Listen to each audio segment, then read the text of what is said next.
कई इलाकों में बाढ़ जैसे हालात हैं। जमशेदपुर से लेकर मेदिनीनगर तक बारिश ने लोगों की परेशानी बढ़ा दी। एक खास रिपोर्ट आपके लिए। झारखंड में बारिश के साइड इफेक्ट।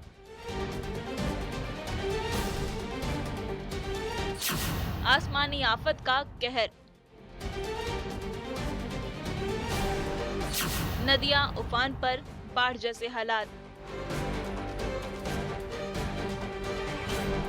झारखंड में लगातार हो रही बारिश के कारण नदियां उफान पर हैं, जिससे कई इलाकों में बाढ़ जैसी स्थिति उत्पन्न हो गई है। जमशेदपुर से लेकर मेदिनीनगर तक कहीं सड़कें सैलाब बन गई, तो कहीं बारिश के कारण सड़कें धंस गई, जिससे लोगों की परेशानी बढ़ गई है। सबसे पहले तस्वीरें जमशेदपुर की, जहां कल रात भर हुई बारिश शहर में आफत बनकर आई। कई इलाकों में बाढ़ का पानी घुस गया है, जिससे लोगों का जीना मुहाल हो गया।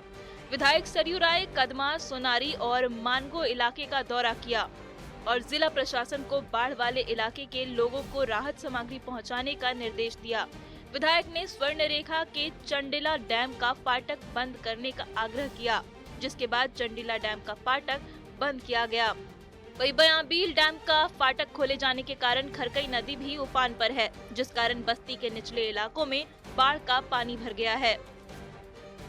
हम घूम रहे थे तो देखे हैं कि कुछ लोग घर में ही हैं, ऊपर में हैं।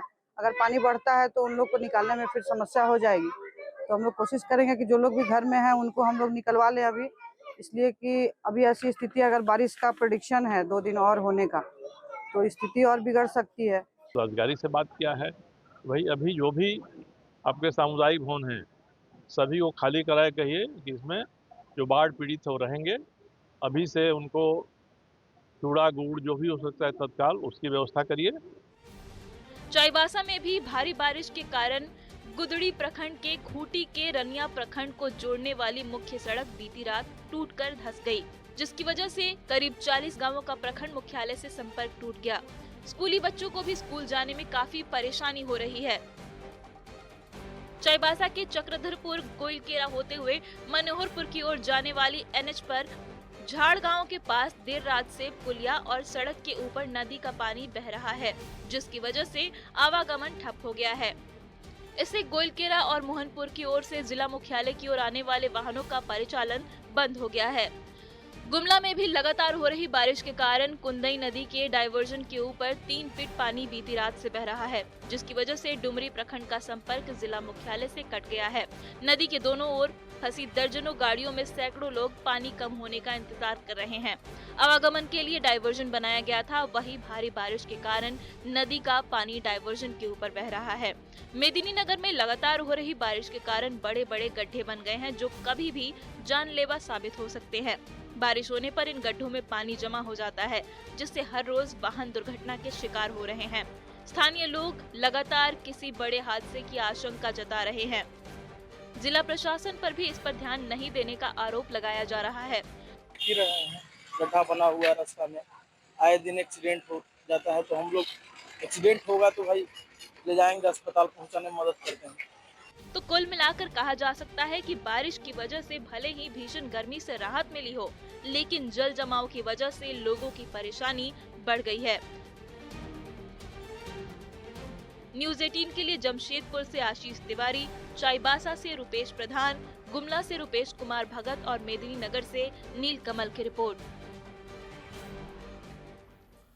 और चाईबासा से बड़ी खबर है, नक्सलियों की साजिश नाकाम हुई है। पोड़ाहाट जंगल में 2 आईडी बरामद हुए हैं। सर्च ऑपरेशन के दौरान आईडी बरामद किए गए। सुरक्षा बलों ने आईडी को नष्ट किया है। सुरक्षा बलों को नुकसान पहुंचाने के लिए इन्हें प्लांट किया गया था। एक्सक्लूसिव तस्वीरें इस समय आपकी टेलीविजन स्क्रीन पर। तो के दौरान ये आईडी बरामद किए गए और जिसके बाद इन्हें डिफ्यूज किया गया। धमाके के साथ इन्हें डिफ्यूज कर दिया गया। सुरक्षा बलों ने इस साजिश को नाकाम किया है। नक्सलियों ने सुरक्षा कर्मियों को टारगेट करते हुए इन्हें प्लांट किया था। 2 आईडी बम बरामद किए, जिसे डिफ्यूज कर दिया गया।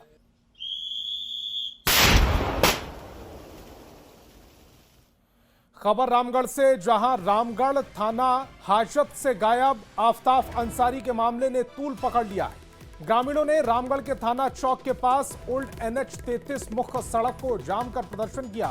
परिजनों ने आरोप लगाया कि 23 जुलाई को आफ्ताब को रामगढ़ के चट्टी बाजार स्थित अर्शी नामक कपड़े की दुकान से टाइगर फोर्स से जुड़े लोगों ने मारपीट की और पकड़कर रामगढ़ थाना पुलिस के हवाले कर दिया। पुलिस आफ्ताब को रामगढ़ थाना ले गई। उसके बाद से आफ्ताब का कुछ पता नहीं चल पाया है। पुलिस का कहना है कि 24 जुलाई को ड्यूटी में तैनात पुलिसकर्मियों को चकमा देकर आफ्ताब फरार हो गया। थाना से भागने का CCTV फुटेज भी है। पतरातू और SDPO ने बताया कि पूरे मामले की गंभीरता से जांच की जा रही है। इधर रामगढ़ SP ने ड्यूटी में लापरवाही बरतने के आरोप में रामगढ़ थाने के पुलिसकर्मियों को सस्पेंड कर दिया। आपको बता दें कि एक युवती ने आफ्ताब पर अर्शी गारमेंट नामक कपड़ा दुकानदार में नौकरी दिलाने के नाम पर यौन शोषण और धर्मांतरण का मामला रामगढ़ थाने में दर्ज कराया था। प्राप्त हुई कि 24 जुलाई 2025 को, क्योंकि वो व्यक्ति हिरासत में नहीं लिया गया था, सिरिश्ता में बैठाकर रखा गया था। 24 जुलाई 2025 को तकरीबन 12:30 बजे वो हमारे जितने भी यहाँ पे सेंट्री ड्यूटी पे ऑफिसर्स रहते हैं या फिर कांस्टेबल्स रहते हैं, उनको चकमा देकर वहाँ से भाग गया CCTV फुटेज से। वो भी CCTV फुटेज भी हमारे पास में है, उससे भी वो क्लियर और पूरा स्पष्ट हो रहा है। उसके बाद वो भागकर कहाँ गया उस पर हम पूरी कार्रवाई कर रहे हैं और जितने भी पॉसिबल ऑप्शंस हो सकते हैं, जो भी हम लोग देख सकते हैं, उसमें हम लोग देख रहे हैं। हमने कहा है कि भाई सांच को आँच किया, आप CCTV फुटेज जो है उसको क्रॉस चेक कीजिए। यहाँ पर हमारे पास में प्रत्यक्षदर्शी उपस्थित हैं। जिन लोगों ने 24 तारीख को 11 से 12 बजे के बीच में उस लड़के को वहाँ पर देखा है, वो हाजत में, इसको कोई कैसे छुपा सकता है? तो ये तो सारी बातें आ गई है। हम उम्मीद करते हैं कि इस जिले के अंदर में जो पुलिस टीम है, पुलिस के कप्तान हैं, इस गंभीर मामले को संज्ञान में लेकर के और जो भी वास्तविकता है उसको पब्लिक करने का काम करेंगे। आज 5 दिन से गायब है। कौन, क्या नाम है? आफ्ताब अंसारी। कहाँ से गायब हुआ है? ये बथी रामगढ़ से। क्या वहाँ दुकान पास गया हुआ था 10 लड़का मारने के लिए, वहाँ मार उड़ के ले आया। वहाँ से फिर उसके बाद प्रशासन वाला गया, वहाँ से उठा के ले आया थाना, और थाना में रखा 2-3 दिन।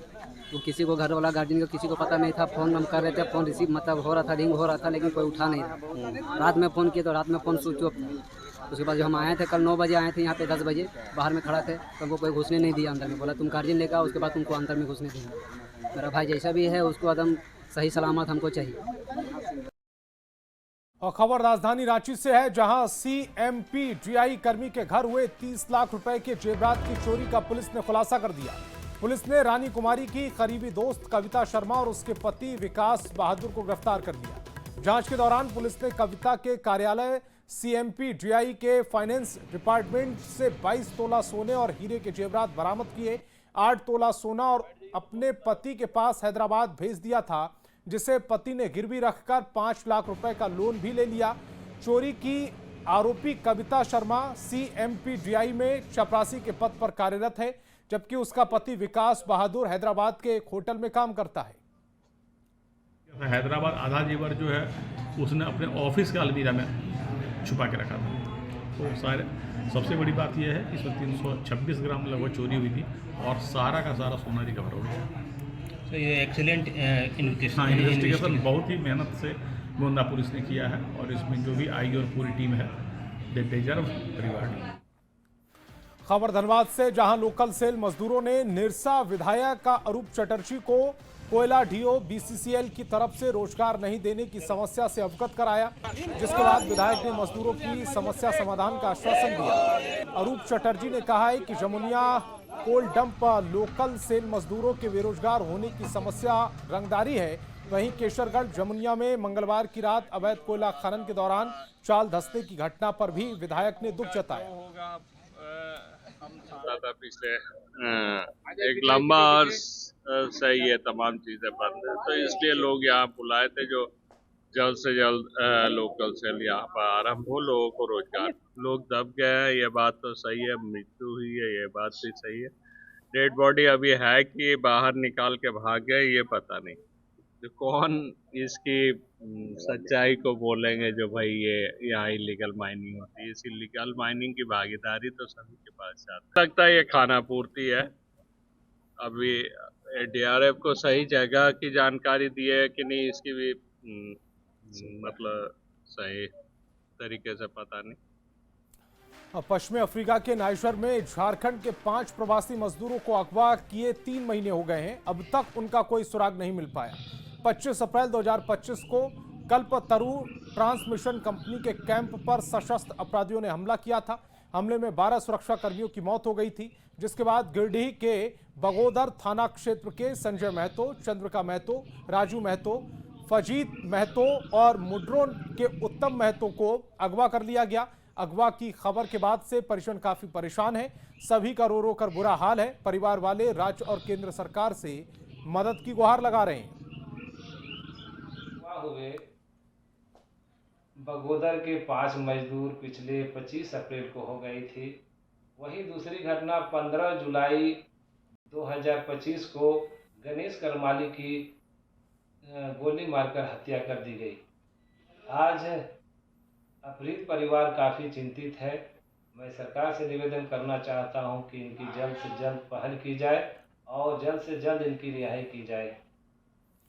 खबर बोकारो से, जहां सेक्टर 11 के उपद्रवी बंदर को पकड़ा गया है। बताया जा रहा है कि बंदर अब तक 15 लोगों को घायल कर चुका है। बंदर के पकड़े जाने के बाद सेक्टर 11 और आसपास के लोगों ने राहत की सांस ली। घायल लोगों का इलाज चल रहा है और फिलहाल स्थिति सामान्य बताई जा रही है।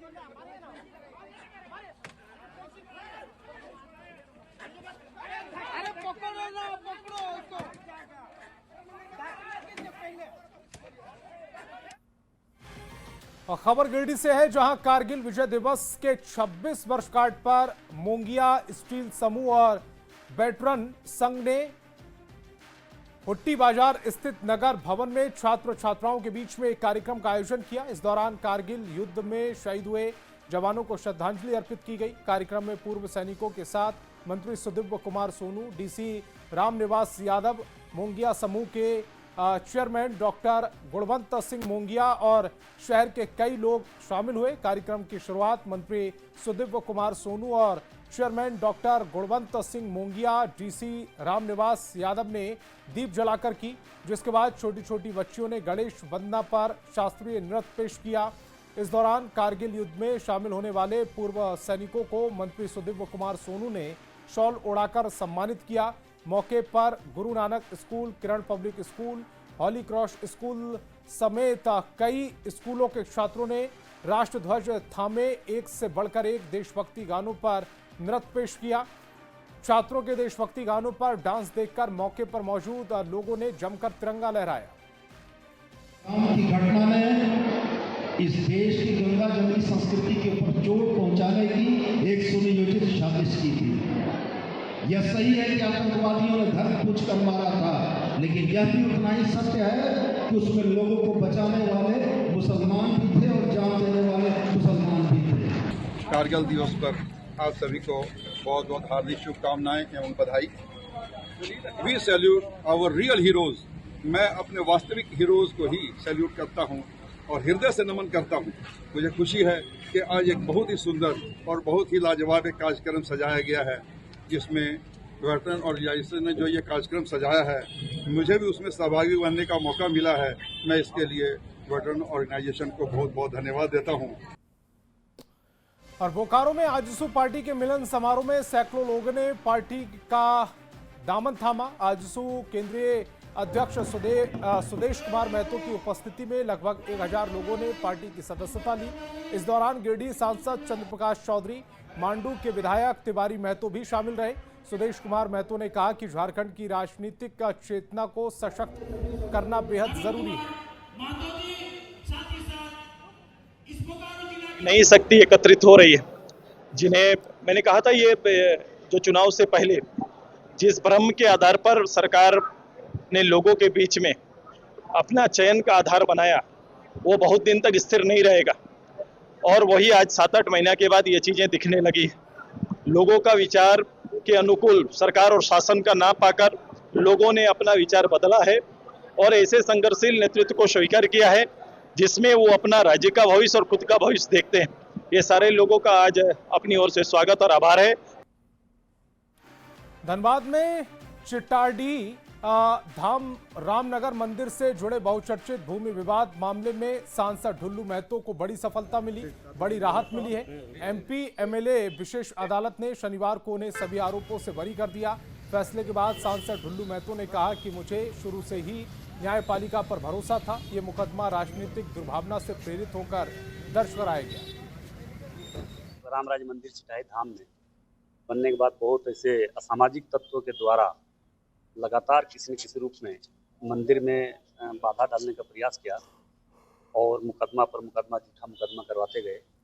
मगर प्रभु श्री राम ने चाहा, जिन्हें चाहा और आज हम रिहा हुए, बाइज्जत बरी हुए। जिसने केस किया था उन्होंने स्वीकार किया हमसे गलती हुआ और हमसे गलती करवाया गया है। और आज हमको कोर्ट ने, हमें न्यायालय पर विश्वास था, भरोसा था और आज न्यायालय ने हमें रिहा किया।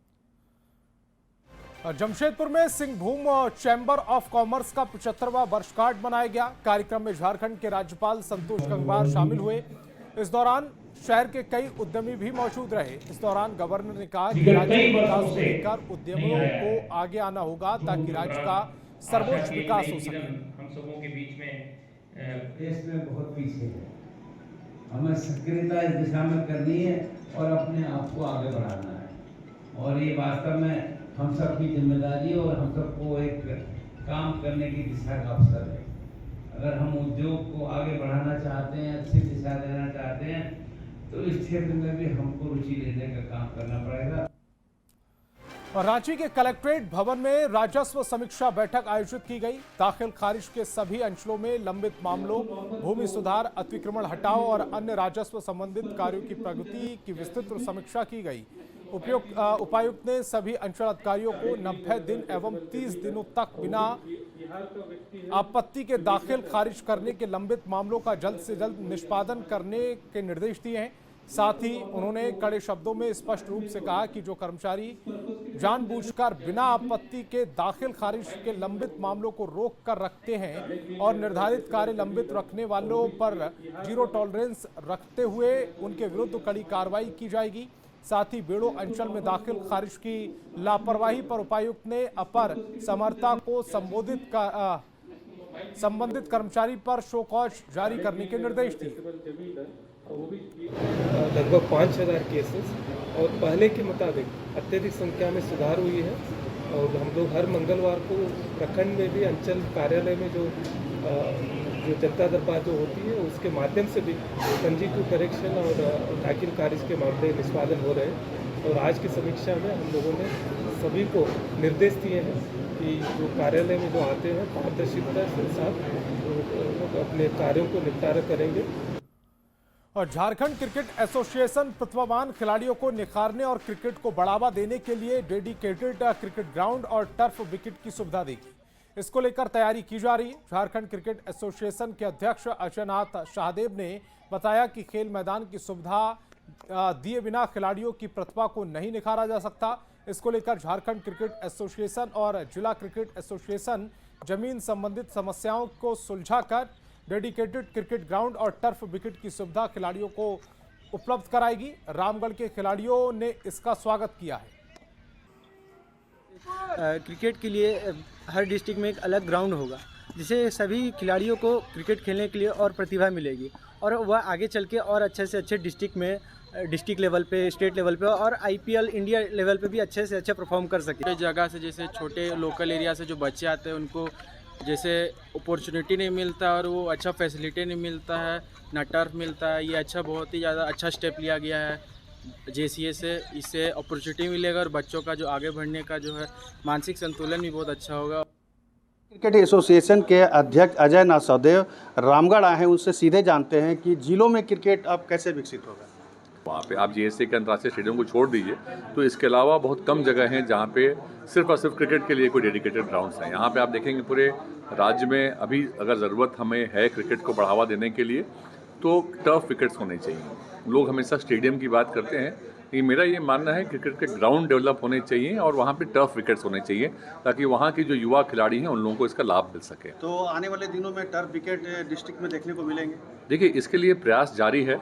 हर जिले में मैंने जैसे आपको पहले भी कहा कि जो ज़मीन की समस्या है उसको जिला जो डिस्ट्रिक्ट क्रिकेट एसोसिएशन है, जैसे यहाँ पे रामगढ़ क्रिकेट एसोसिएशन और जेएससीए को मिलके काम करना पड़ेगा। इसका जेएससीए को इस प्लेटफॉर्म को हम प्रोवाइड करने का पूरा प्रयास करेंगे। इसके अलावा नेशनल टीम के अलावा भी आप देखेंगे आईपीएल में आज के दिन में काफ़ी क्रिकेटर्स जा रहे हैं जो अनकैप्ड प्लेयर हैं, उनको भी मौका मिल रहा है। तो हम अपने यहाँ के भी जो प्रतिभावान खिलाड़ी हैं, हमारी कोशिश रहेगी कि ये भी उस लेवल पे जो वहाँ की स्काउटिंग टीम्स होती है उनकी भी निगाहें जो है हमारे यहाँ के प्रतिभावान खिलाड़ियों पे जाए, ये हम लोग प्रयास करेंगे। तो आपने सुना जेसीए के अध्यक्ष हैं, नए तेवर के साथ जिलों में क्रिकेट को बढ़ावा देने को लेकर के काफ़ी प्रयास इनका चल रहा है और टर्फ विकेट अब जिलों में भी देखने को मिलेगा। जावेद खान, न्यूज़ 18 रामगढ़। और रांची के बिरसा मुंडा केंद्रीय कारागार में झारखंड कारा विभाग ने एक ऐतिहासिक कदम उठाते हुए पहली बार वर्दी अलंकरण समारोह का आयोजन किया। समारोह में शामिल हुए डीजीपी अनुराग गुप्ता ने कारा विभाग के अधिकारियों की सेवाओं की सराहना की। जेल आईजी सुदर्शन मंडल ने कहा है कि यह पहल न केवल अधिकारियों का मनोबल बढ़ाएगी बल्कि कारा विभाग में एक नई परंपरा की शुरुआत करेगी। वर्दी जो है वो डिसिप्लिन देती है, तो हमारा मानना है कि जैसे ये व्यक्ति हमारे अधिकारी वर्दी पहनेंगे तो इनका डिसिप्लिन बढ़ेगा, इनका स्वाभिमान बढ़ेगा, इनका प्रभाव बढ़ेगा और अच्छा काम करेंगे, ऐसा मेरा मानना है। सैकड़ों वर्षों बाद ये हुआ है। हाँ, एक नई पहल शुरू की गई और नई जो मैनुअल पुलिस जो जेल मैनुअल आई है ना, ये एक बहुत बड़ी सोच है और ये एक मॉडल जेल मैनुअल के आधार पर इसको बनाया गया है और झारखंड के अनुरूप बनाया गया है। उम्मीद करते हैं कि इससे जेलों में सुधार होंगे और जेलों का कार्य और अच्छा होगा। ये जब 1894 में प्रिजन एक्ट बना था, उसके बाद प्रिजन मैनुअल बना था, उस समय से जो वार्डर से लेकर जेलर तक थे वो यूनिफॉर्म सर्विस में थे। जेलर के ऊपर के जो भी पदाधिकारी होते थे, राष्ट्रपति पदाधिकारी, वो सारे सिविल ड्रेस में रहते। तो हम लोगों ने इसमें अप्रैल 2025 में प्रिजन एक्ट पास कराया। उसके बाद प्रिजन एक्ट के बाद 25 मई में प्रिजन मैनुअल पास कराया। प्रिजन मैनुअल में एक प्रावधान है कि ये यूनिफॉर्म सर्विस हो गया, तो सुपरिटेंडेंट से ऊपर के सभी पदाधिकारी जो है वो भी यूनिफॉर्म पहनेंगे। और रांची के क्षेत्रीय ग्रामीण बैंक की स्थापना के 50 साल पूरे होने के उपलक्ष्य में शनिवार को रांची में स्वर्ण जयंती समारोह का आयोजन किया गया। इस कार्यक्रम में बैंक के अधिकारियों के साथ साथ रांची के विधायक और पूर्व मंत्री सीपी सिंह मुख्य अतिथि के रूप में शामिल हुए। समारोह में ग्रामीण भारत और झारखंड के विकास में ग्रामीण बैंकों की महत्वपूर्ण भूमिका पर चर्चा हुई। आज ग्रामीण बैंक 50वां स्वर्ण जयंती वर्ष मना रही है और उसी पर संगोष्ठी का कार्यक्रम भी रखा गया है। तो ये ग्रामीण क्षेत्रों में जनता की सेवा करते हैं और छोटी छोटी बचत को न सिर्फ जमा करते हैं बल्कि आवश्यकता अनुसार लोन भी देने का काम करते हैं। पिछले 50 वर्षों में जहां आम आदमी, ग्रामीण क्षेत्र का आदमी बैंकों में जाने से डरता था, बैंक मैनेजर के पास या बैंक कैशियर के पास जाने से डरता था, जैसा कि अभी हमारे माननीय विधायक महोदय ने कहा कि एक लोन लेने के लिए उनका चप्पल घिस गया लेकिन फिर भी उन्हें लोन नहीं मिला। लेकिन आज अगर कोई आदमी लोन लेने के लिए ग्रामीण बैंक जाता है तो उसके लिए तुरंत उसके second day, next day branch manager जो है विजिट करने पहुंच जाता है। आसानी से घर बैठे आप लोग खाता खोल सकते हैं, आसानी से घर बैठे आप लोग मोबाइल बैंकिंग, फ़ोन बैंकिंग के माध्यम से, नेट बैंकिंग के माध्यम से ग्रामीण बैंक का उपयोग कर सकते हैं। तो इस बुलेटिन में फिलहाल इतना ही। आप देखते रहिए न्यूज़ 18 बिहार झारखंड।